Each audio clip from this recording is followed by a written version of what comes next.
കഴിഞ്ഞ 8 മാസത്തിലേറെ കാലമായി കോഴിക്കോട് മെഡിക്കൽ കോളേജിന് വിതരണം ചെയ്ത മരുന്നുകളുടെ കുടിശ്ശിക ലഭിക്കാത്തതാണ് കച്ചവടക്കാർ മരുന്ന് വിതരണം നിർത്തിവെക്കാൻ കാരണം.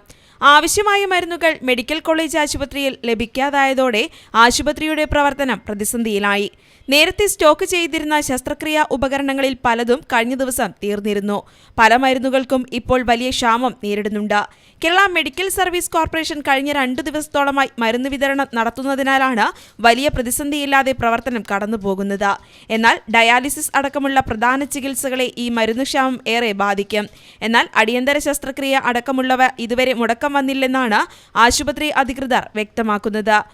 ഇടുപ്പ് മാറ്റിവെക്കൽ ശസ്ത്രക്രിയകൾ കഴിഞ്ഞ ദിവസം മാറ്റിവെച്ചിരുന്നു.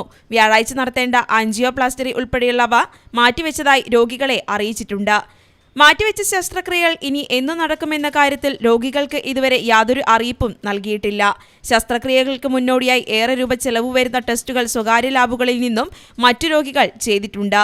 വീണ്ടും ശസ്ത്രക്രിയ ചെയ്യേണ്ട പക്ഷം ഇതേ ടെസ്റ്റുകൾ ഇനിയും ചെയ്യേണ്ട അവസ്ഥയാണ് ഉള്ളത്.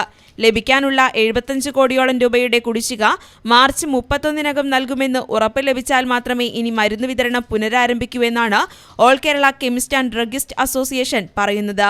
അതിനുവേണ്ടി കോഴിക്കോട് ജില്ലാ കളക്ടറെ നേരിട്ട് കാണാനും അസോസിയേഷൻ ഭാരവാഹികൾ തീരുമാനിച്ചിട്ടുണ്ട്.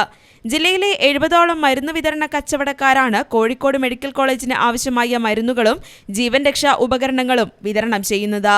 News bureau, Kozhikode.